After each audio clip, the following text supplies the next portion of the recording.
the day that the Lord has made. Hello everyone and welcome back. So today we're simply going to be talking about hope. You know, it's a time right now where a lot of people don't know what's coming next.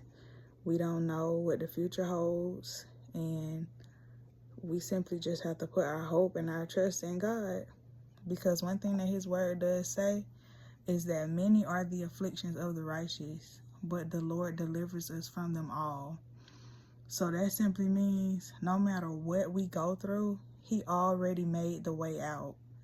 He already went before us, right? He already prepared the way. He's already with us. So even though he worked it out and already, has things set to work in our favor and to work out for our good, he's still going with us. Even though he knows the outcome, he knows we have the victory, but he's still coming with us. So that in itself, I hope brings someone peace, and encourages someone to just keep their hope in God. Keep your hope in God. Don't worry about what it looks like. Don't worry about what's going on around us. Don't worry about what the next person might have to say, because that's another thing that we face. We might have our mind, and our eyes fixed on God, but somebody else might not. And sometimes we can let, what other people have to say or what other people might be relying on. We can let that start to get in our head and deter us from what it is that we're thinking or that we're feeling. And we have to be, strong in our faith and strong in what we know in our dependency on God, that no matter how hard the situation seems, no matter what it looks like, that he has us. So if we already know all those things, if we already know that God is for us, and if he be for us, who can be against us? Why would we not have hope in him? Why would we waste our time worrying, right? Why would we concern ourselves or stress ourselves out about what the future holds or what something might be or what could happen? Now, that doesn't mean that we shouldn't be responsible. That's not what I'm saying. But we shouldn't worry about things that we know we can't control. We know we can't fix. We know we don't have the answer to.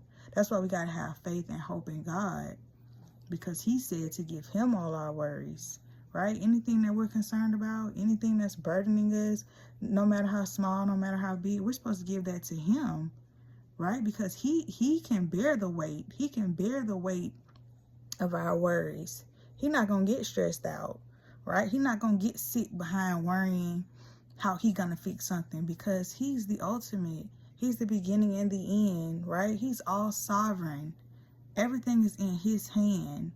So when he tells us to give it all to him, it's because he can handle it. We will break under the pressure.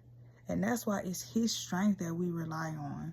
We can't rely on our own strength. We can't rely on our own thinking, right? We have to acknowledge him, right? And lean not on our own understanding. We have to acknowledge him and seek him so that he can direct our path. So today, let's just remember that as long as our hope is in God, that we will always have hope. We should never run out of hope.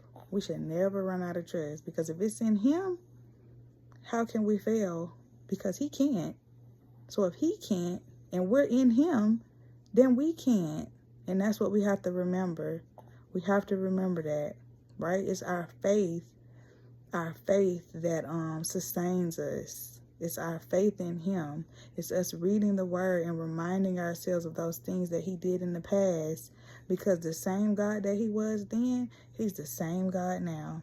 The same way he parted the sea, he will do it again, right? The same way he delivered the Israelites out of Egypt, he will do it again.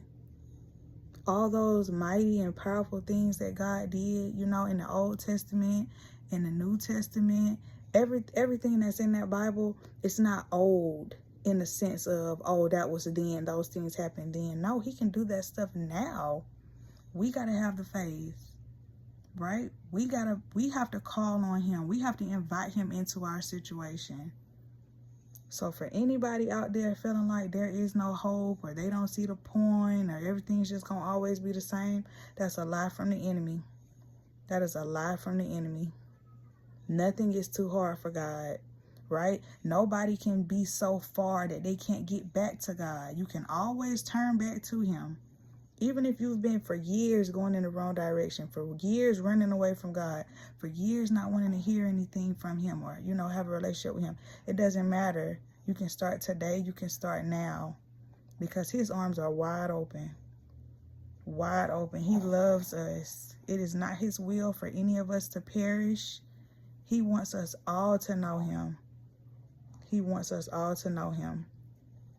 So again, just remember, there is hope.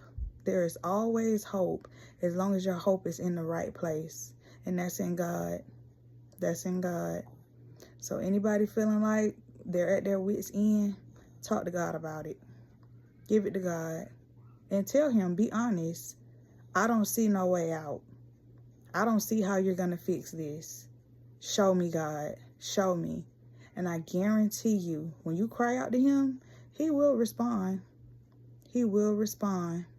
So just keep your ears, you know, in tune to what it is that he has to say. Keep your heart open, right? Have an open mind.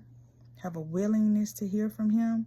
And I guarantee you, he will respond. He will respond. He will comfort you.